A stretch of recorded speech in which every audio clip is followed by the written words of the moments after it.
in this case, of course, it's for the betterment of the planet, the betterment of humanity, that we get this right.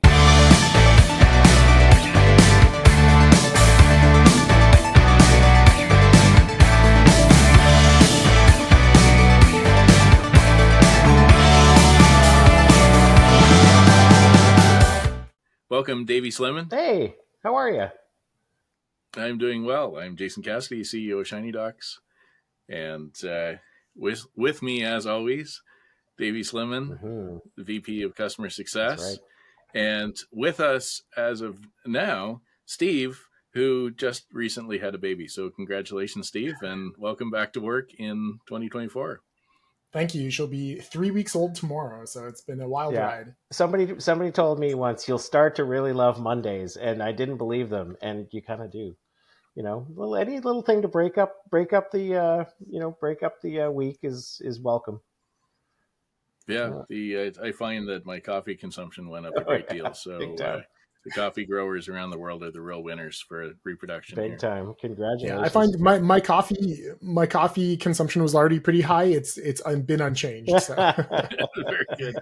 Cool. Awesome. That sounds it's right in line with the sustainability that I'm going to talk about this week. So so this week I'm looking at ESG scores to start off with. Recently, everybody has acknowledged that climate change is a thing. So anybody it's your uncle at the party who's saying climate change isn't real now is at odds with Exxon and BP and Suncor, like oil and gas companies. I got a quote here that I just read directly from Exxon that said, "Climate change is real. We have an entire business dedicated to reducing emissions, both our own and others." And Scientific American reports that Exxon knew about this as early as 1977. The graph shows it's up and to the right, like we hope our revenue will be. So the hockey stick. So that's So we're hearing all sorts of things right now. It's manifesting itself in the rest of industry as this thing called ESG, environmental, social governance. So we want to have a focus on making sure we have a minimal impact on the earth. We sustain human rights, and the governance that we put in place in our organizations are demonstrating the efficacy that we're not having a negative impact in the world. So that's a good thing. And with that comes a little bit of reporting requirements. Certainly the IFRS. So for those of you familiar with accounting standards, IFRS is just kind of second nature, especially to publicly traded companies. In Europe, there is the ESRS, and substantially they're coming out with sustainability reporting requirements. And there's real life documentation that is required to demonstrate this. There's some normalization that's happening with respect to scoring. So especially us here in North America, we've been pretty lax when it's come to actually counting the beans when it comes to our impact on the environment. And I'm just kind of curious, does this help the average document management practitioner, the data practitioners, the information governance people, or is this going to be kind of more of a hand waving, look at the trees kind of thing? Are we going to be very rigorous with ESG, or is it going to be something fairly loose? Well, we shall see. The good news is, from my perspective, the governance part of this is something that organizations of any size all over the world are already accustomed to. This is just a different set of reporting requirements associated with a different set of objectives and outcomes.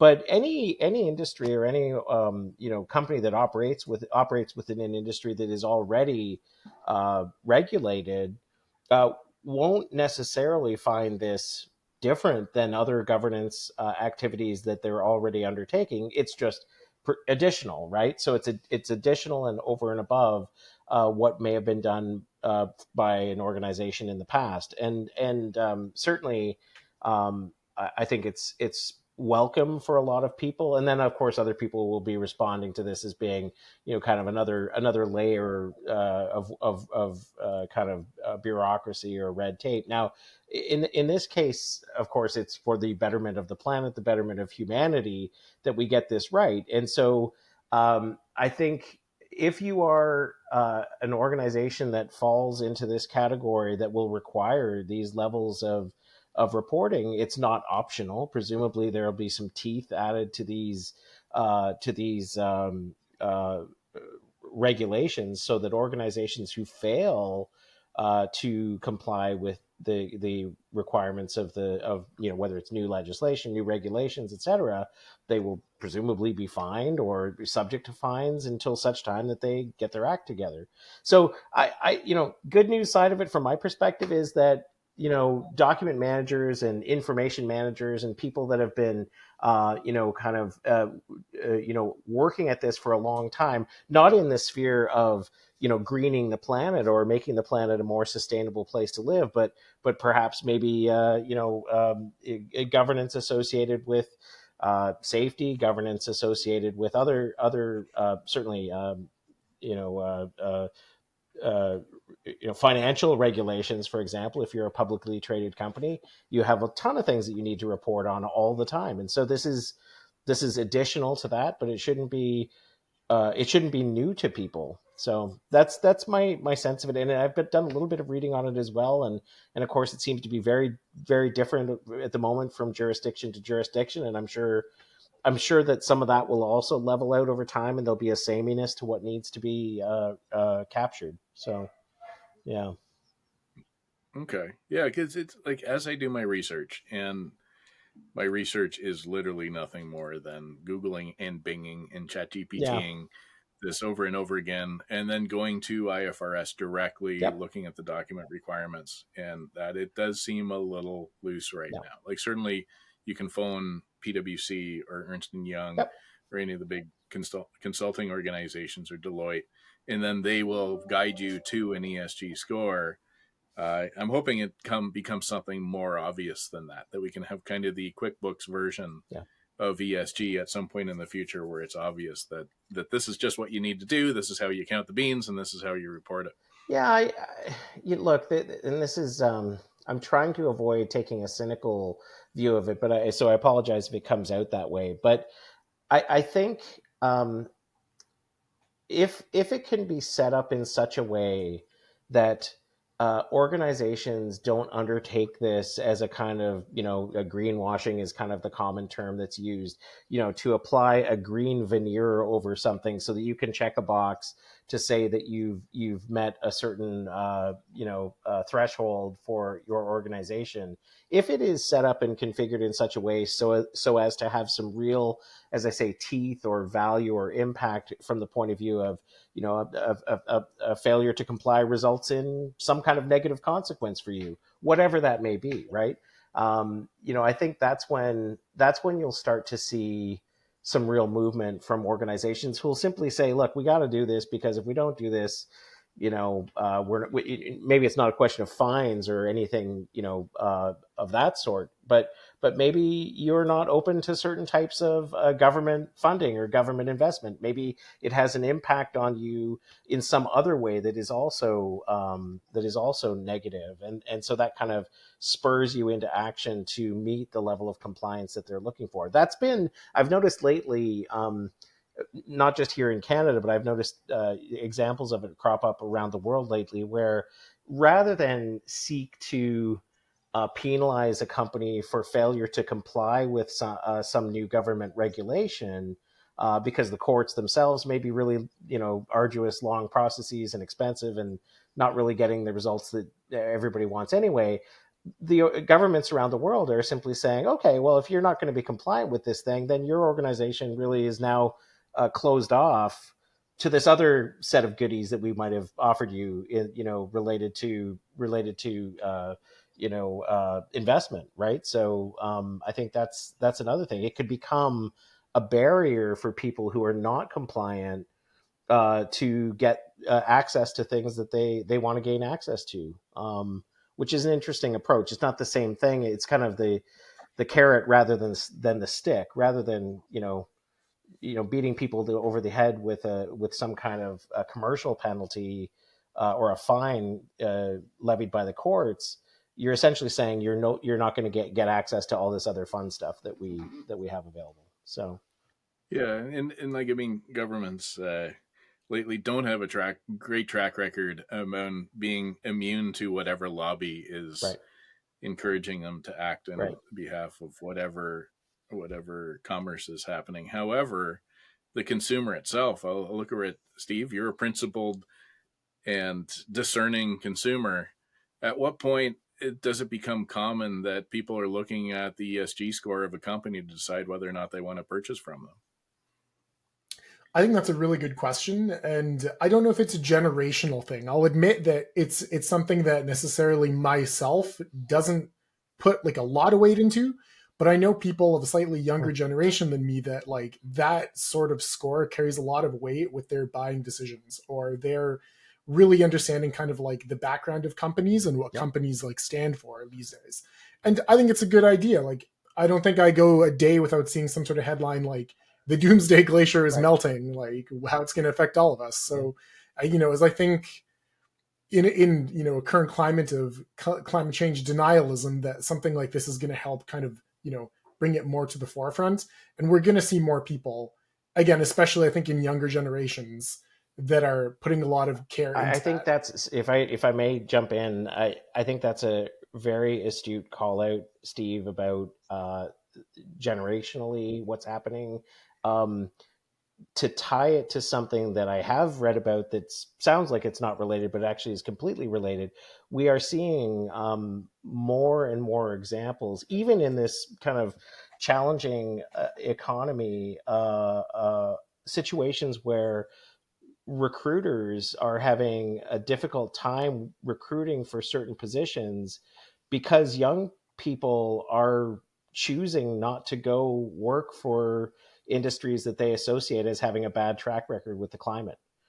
With climate, in other words, they're interviewing, they're having job offers sent their way, and they're choosing not to go in those directions because they either ahead of time or during the interview process discover that that the organization that they're interviewing with has this lousy track record, and they're choosing to self-select out and say, no, I'd rather not work for you than work for you. And I think that's another really interesting thing. I don't, I'm squarely in Gen X, and I don't know that that was exactly true for us, you know. And yeah, and we've even experienced that here Sure. with Shiny Yep. Dogs. Like it's back when we were closer aligned with OpenTech, selling something additive to them, which we are still doing, but I mean it's less and less every day. There was lots and lots of oil and Sure. gas and utilities. They were quite big in that space, and now we're selling way more to municipalities. We're selling to law firms and legal Yep. departments.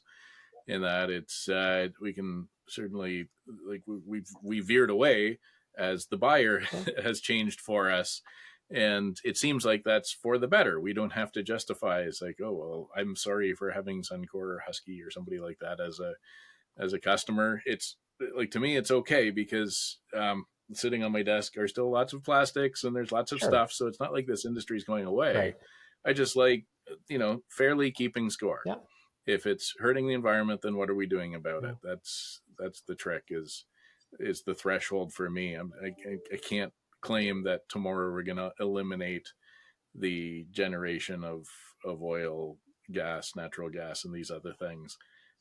It's we just use them responsibly Yeah. and minimize them where we can. Yeah. To kind of maybe put a little bit of a bow on it from the perspective of I am and where we come at the problem in terms of helping people understand and manage their own content and their own data that may be subject to these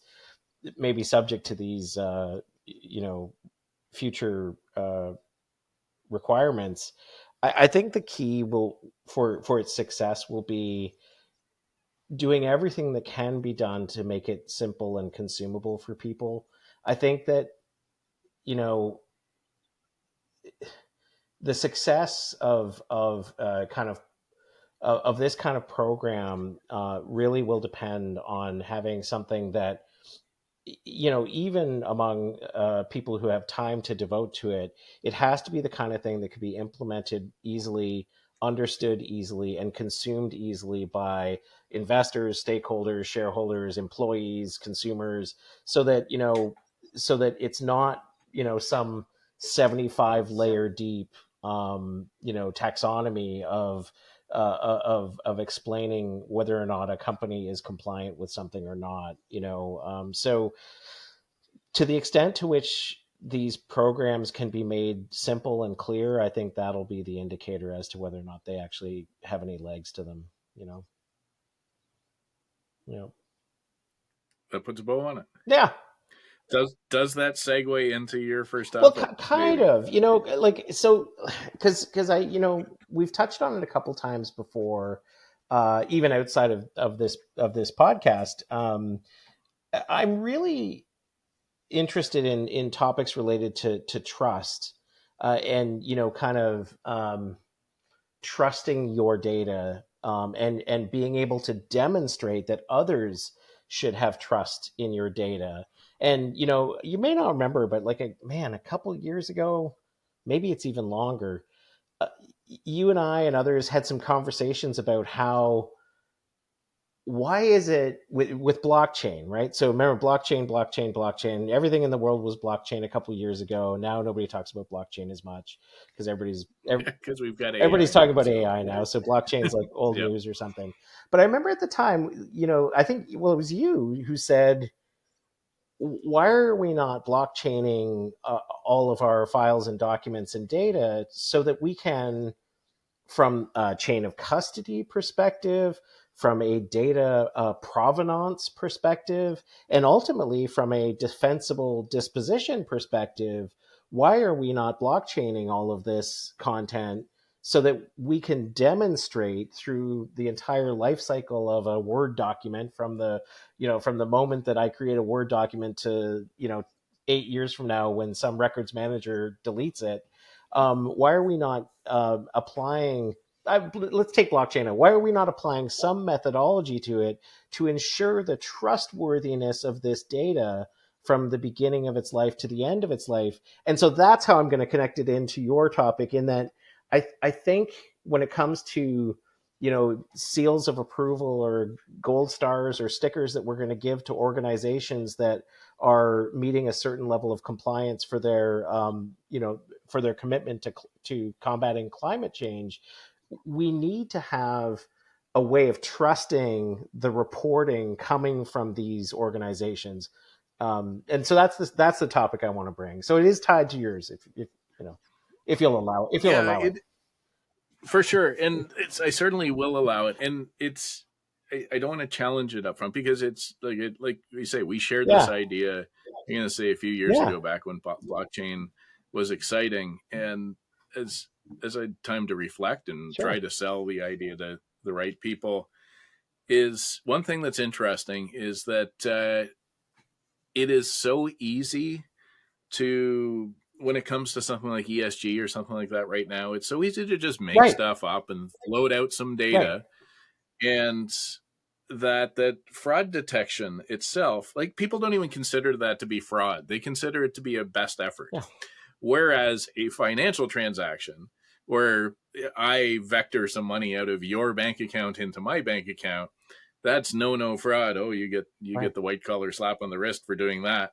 Whereas to kind of do a best right, effort at how much we polluted the overflow pond, yeah, that's kind of good enough these days. So hmm, until we are met with the same level of scrutiny, the idea of like an ESG score or something like yeah, that, and until that is perceived as, by polluting or violating human rights or whatever, if that is perceived as being equally or more hmm, villainous than actually stealing money from somebody's bank yeah, account, then we don't need blockchain. So I hope I articulated that right. A blockchain eliminates the idea of this fraud because for sure, this is the state of this transaction at this time. Unambiguously, everybody can compute it. It's all sitting out in the open.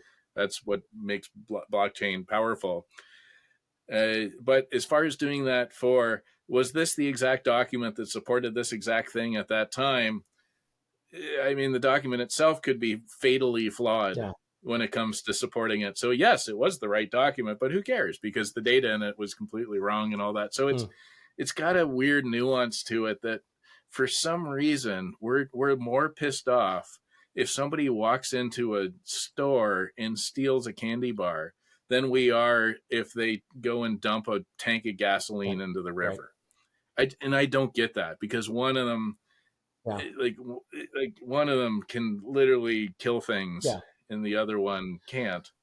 But for some reason one of them is more highly valued to society than others. Is the problem humans? Another, let me of course the problem is humans. So the answer, the problem is Yeah, always always. humans. But I No, guess what I'm no getting at offense to is humans.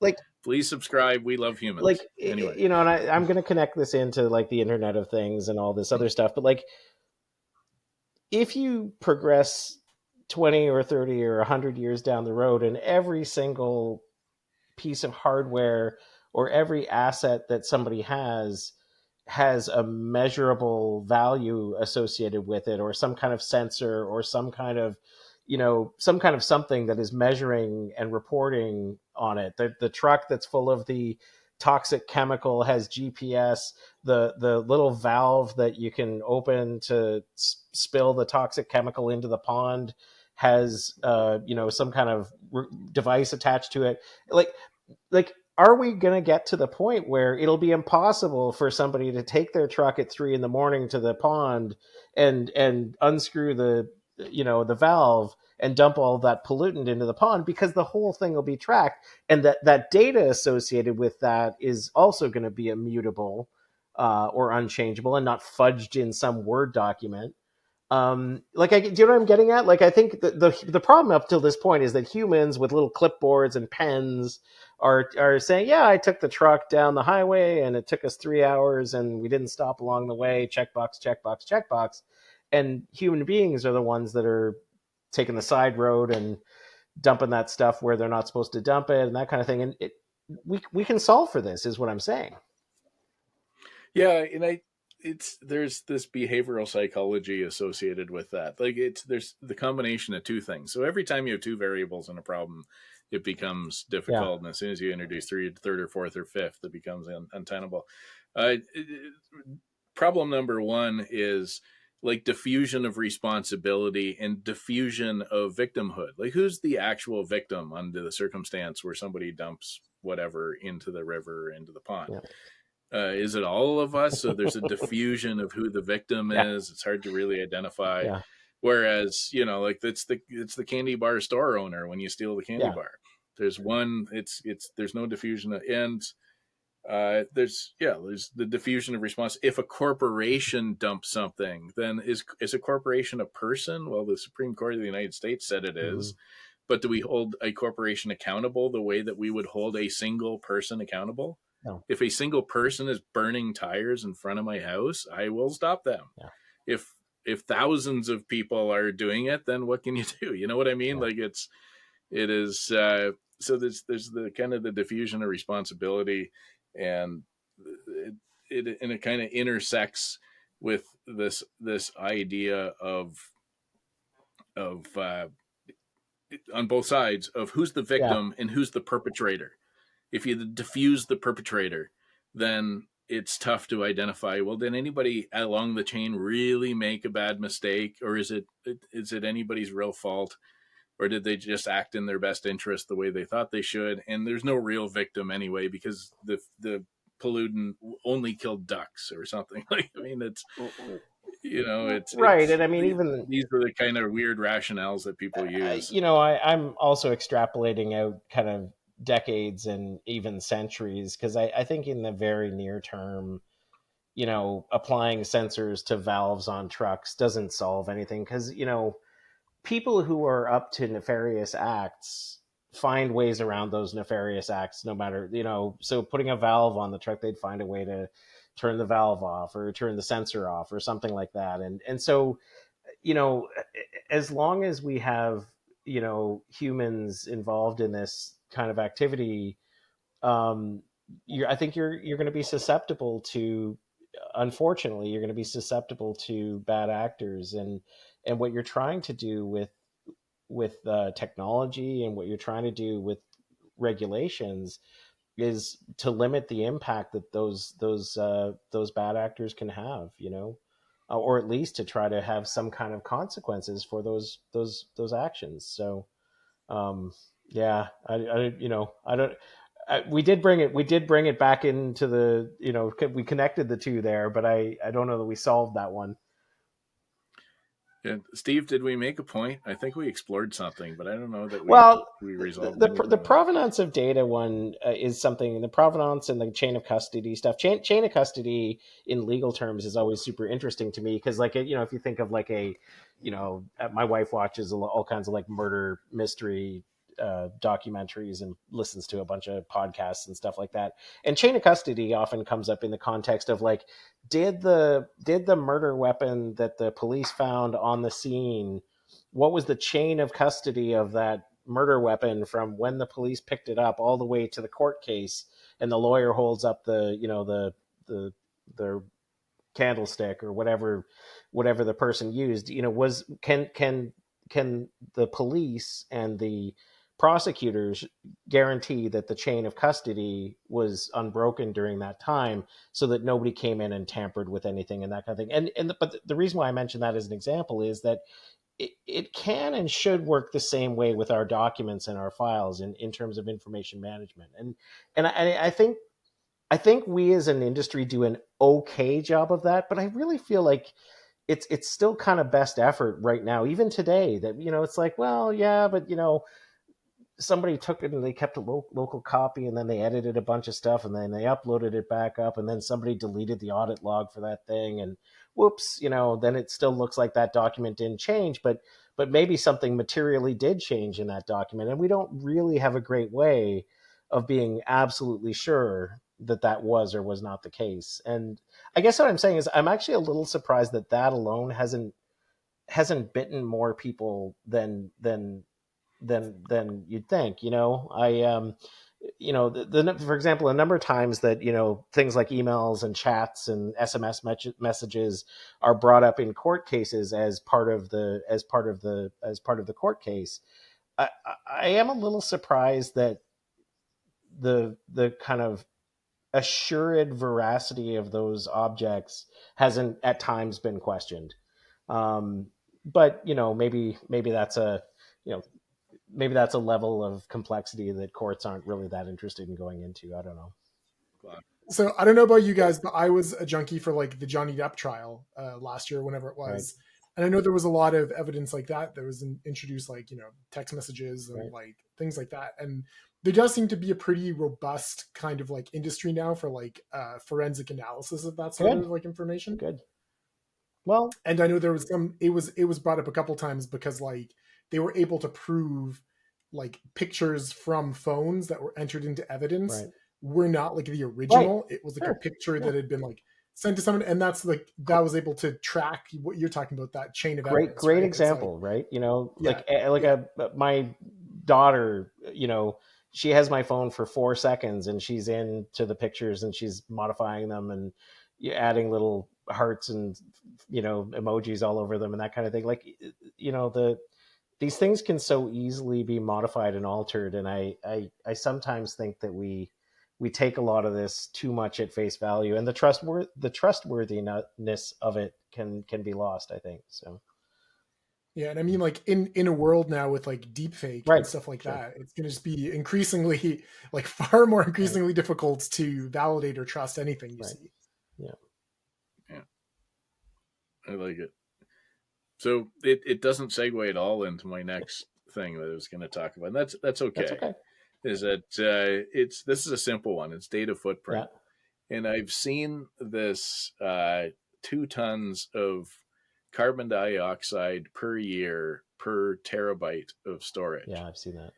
which yeah, kind of it's 5 watt hours per terabyte, and Hmm. so the idea that it costs real Right. electricity to keep real data active for people Hmm. is, so it just flat out costs you money. It flat out bad for the environment.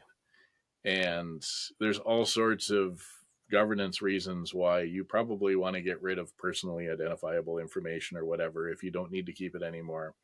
So this whole idea of reducing your data footprint is something that we're selling right now. We do have customers who brag about it once they've done Yeah. it. And I'm just kind of curious to explore the like obvious. To me, that's an obvious checkbox for ESG Yep. score. So woohoo! Uh, so that's a fantastic one.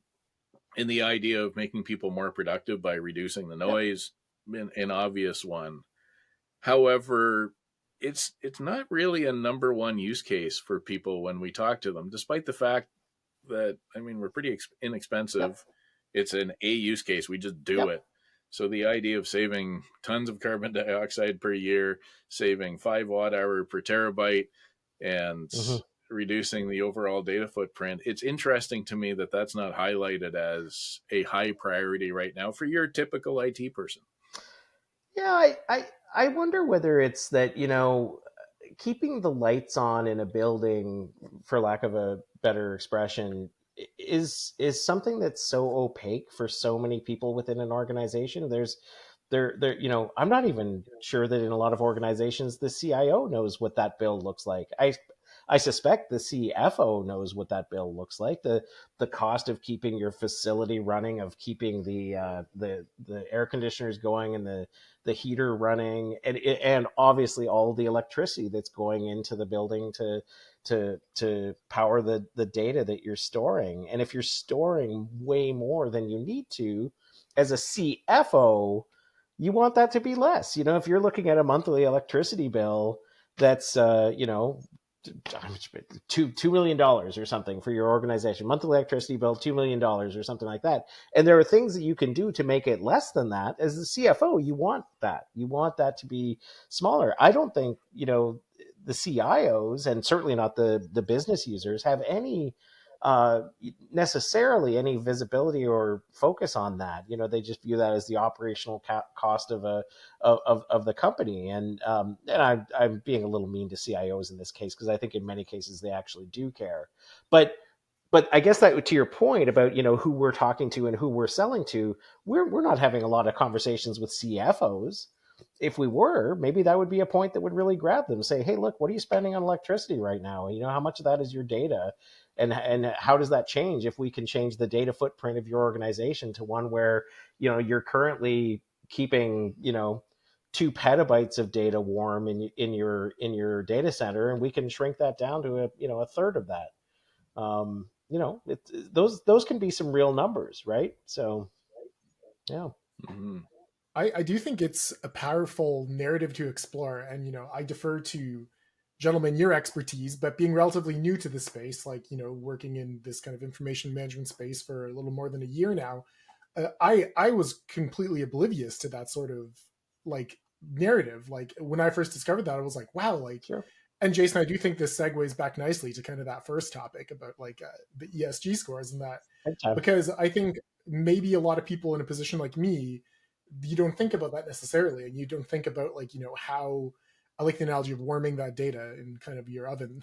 How like I don't think they realize that they left the house and they left the oven running, and that's like kind of upping the cost. So I do think that that's an interesting narrative that I think should be explored further, because I found it resonated with me, like as far as even the not you just know reducing your data this is footprint, but this is reducing your carbon footprint. this is also an interesting topic, uh, given the times that we're in right now. When times are going great and there's money to burn, and everything, the economy's buzzing along, and everybody's making lots of money no matter what they do. Okay, you leave the room and the lights are on. All these choices that people make. But when you're looking at every dollar that's leaving your business, there are two lines that you can play with in a business: the top line and the bottom line. The top line is the money that you've got coming into your business. The bottom line is the money that you're spending. You can adjust only two lines. You can bring more money into your company, or your organization, or you can let less money leave your company every day, and those are the only two levers you've got. And so if we're in a situation where the top line is not looking great or it's not growing as an organization, then you've got levers on. Your only lever left is the bottom line. It's like, how can we spend less money? Well, one of the ways you can spend less money is not, keeping petabytes and petabytes of data around that you don't need anymore. So Yeah, it is. It is an interesting one, and I think like there's nuance to it in that you turn off the lights in the plant and nobody can see and they bump into each other and obvious hazards right. associated with that. You turn off the lights on some of your data. Like I was talking to a CIO of a big bank recently, Mm-hmm. and one of the things that he was saying is like when it comes to a lot of the unstructured data that's out there in file shares and in SharePoint and other locations, knowing what it is and acting decisively on it is untenable, I think is the word Wow. that he used. And there's still that perception out there that it's really unknowable how it will bite you if you get rid of a piece of data. So you kind of hoard it just in case it's useful at some point in the future. Um, which, as we know, like Davey, and your team knows better than anybody, like you can save people 60% on storage. Like, I mean, Yeah. it's literally duplicates, trivial Right. files before you even make a hard decision. You can get to 40-60% of your data that can be completely eliminated. So it is interesting that just because it's not as obvious as flipping off the lights and watching people bump into machinery, that's it. Then it scares people. I'm not going to delete the data because I never know exactly what it is or where it Right. is or when it might be used in the future. So so this ties to the third thing that I had jotted down for this session, which Jason knows this. Steve, I don't know whether you know this about me. I'm actually a librarian by profession. I started my career long before software as a librarian, briefly working in an actual library before making the jump to the tech industry. And it got me thinking about um, you know librarians versus records managers versus people who work in museums, right? My wife works in museums, and in fact she comes from a family of museum people. And librarians, they keep everything that people are using. It's incorrect to think that librarians don't get rid of things. Librarians throw out books all the time. They recycle books, they donate books. Librarians do not keep everything forever. They keep stuff that people are using.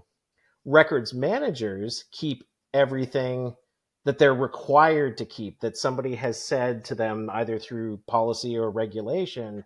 You're required to keep this, whether people are using it or not. In fact, the utility of it is weirdly irrelevant for a records manager. It's just that you've got a requirement to keep something. And then if you look at museums and museum people, they keep everything that is interesting or that advances knowledge or human understanding. And so, if you try to make the jump of librarian, records managers, or museum folks, you try to apply that to organizations and business, and like, obviously records managers are required in a lot of cases to keep things that have to be kept, but only that's all they care about, whether it's useful or not.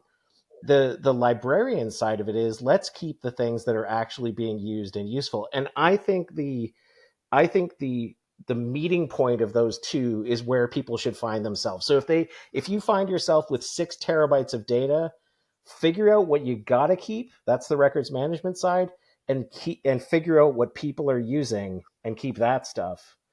And then everything else, it's got to go. You know. Um, but I'm known to be a little ruthless in that regard. I think that's really powerful, Davey. Like right away, my mind goes to could we have a UI in our software that says are you in librarian mode? In librarian mode, it's in hear me out. Like it is we can determine how the frequency at which people are using Right. things. We look at last access Right. date, last modified date, these types. It's how many times have people searched for this. That's librarian mode. No searchy equals no keepy. Yep. Whereas the records management mode, slightly different. It's like, does this match something that we're required by policy or law to keep? Then we got to keep it, and you flag it as records management mode. Yeah. In literally everything else, if it hasn't been touched in 5 years and it's not classically considered a record, kaboom. That would be awesome if, even if our software literally just told that exact story the way that you told it. It's funny too, because I think it's also wrong to assume that it has to be destroyed or deleted. There, Jason, you probably know better than I do, but there are businesses out there that will absolutely sell you, low cost, low speed data storage, right? So, like, it's probably pennies on the gigabyte. It won't be a lot, but essentially you can buy storage in the cloud that you really only access occasionally. If you really don't want to delete something, but you also really don't want to have it clogging up your users' lives, send it to one of those centers and have that be part of your story. So, well, we didn't delete it, but it's in this place that's like, off to the side, and we're paying a lot less for it. And I think that's a story that a lot of people would also, but I don't know that people know that option exists for them, right? So Yeah, it is. It's the classic tiered yeah, storage.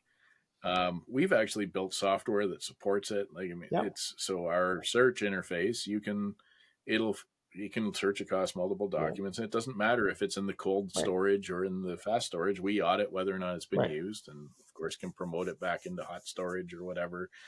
And lots of people love the story, Mm-hmm. and there's some people who actually bought the story as well, and that's great. But I'm going to say, for every 100 people I talk to that love the story, there's one who actually implements that story. Like, it's rare for somebody to actually go to that level of Is it just detail, perceived as too despite the much fact work, or like they don't want to? I don't. it's not even. It's weird. It is. I think it comes back to, all the way back to the introductory topic of Mm-hmm. trust. Is that, am I going to trust that I'm going to put the non-desirable, like the librarian desirable thing and the record thing, into the cold storage? Maybe that's a bad move or whatever. It's too untenable to think about. And I feel like that's where we get what I'll call bunged up with customers, is that they have a hard time making that decision. And to me, that's the whole point of you letting them off the hook by saying, we're going to put in the slowest possible, cheapest possible storage, and then we'll track. And if nobody searches for it for 5 years, then we'll Yeah, delete it. So you get cost savings, you get ESG score, and you get less carbon dioxide. You get win, win, win, win, win, win, win. And then we do it. You'd think it would be more popular. Like, I mean, it's a yeah, capability of the yeah. software. It's something that we can do, and lots of people are intrigued by Mm-hmm. it, and they tug at the string. But the number of people who actually implement it Hmm. is it's not a ton. It's Do you weird. think it's wrapped? Do you think it's wrapped up in? And this is bringing it full circle to the trust topic. I think is. Do you think it's wrapped up in people's ideas of the ownership of this stuff, that every one of us, when we start, like, certainly most people who start any organization nowadays sign something in your employment contract that says that all of the stuff that you do in your job doesn't belong to you, it belongs to the organization, it belongs to the corporation. Your laptop and anything you type on your laptop doesn't belong to you, it belongs to the corporation. Everybody signs that. I probably signed something like that when I joined Shiny Docs. I don't know, I didn't read the fine print, but you know you know yet every customer that I can think of in the last 10 years, even before coming to Shiny Docs, when you talk to them about some of these IM topics, they're like, well, this is my stuff and this is my data, this is my team's data, and I don't know, you can't, well, just because finance is doing that with their data doesn't mean that I want them, we're HR, we do stuff a little differently over here, I don't want the same thing happening to our stuff. It's like, well, it's really not your data. Know that you think it's your data. It's not. It's the corporations. It's the organizations. So is that the mentality that needs to be changed? Can Well, it be that is changed? it is a real thing. And I mean, it's almost like we're introducing I a know. fifth I'm sorry topic about today. that. It's like, Yeah. Yeah. yeah, that's okay. That's okay. That's the whole design of this format, is like a document, a Yeah. drawing, a piece of media. This podcast is art. Sure. You know what I mean? Well, Despite the fact that it might be owned by Shiny right, Docs Corporation, federally registered and whatever. It's who cares? This is our art that we're putting together. It's some original thoughts that we're putting out there for that we believe that a market has value. And the level of ownership that people have over the art that they create, right, even if it's a sure, contract, even if it is, and I don't mean to trivialize contracts, you can pour your heart and soul into making a good contract for an important deal. But mm, yeah, people feel far more strenuously attached to that than they do for, ooh, that Salesforce transaction there, that's right, mine. That's where I closed the $1 million deal. It's like, no, nobody gets too fussed mm, about the database entry for the whatever right, transaction. But for some reason, when you create that art, you got the logo in the top corner and you got your name on the cover page and you did a couple of the I, graphics or you did all whatever. that work. I did all that's yeah, Oh yeah, yeah, it's like right there. It's your reflection. mm, So of course people feel far more attached to it. It's my research, it's my data, it's mm, my document, and it's part of it. And I as well too. Like I'll always bring it back to these are multivariable yeah, problems. It's hard to just say it's this one right, thing, but guaranteed that is another yeah, variable in the yeah. problem. Enterprise Intelligence is a Shiny Docs podcast with Jason Cassidy and Davey Slimmin, produced by Stephen Schuntz. Copyright 2024. If you would like to learn more about how Shiny Docs can make it easy to organize your content, protect your data, and make your users happy, visit shinydocs.com today.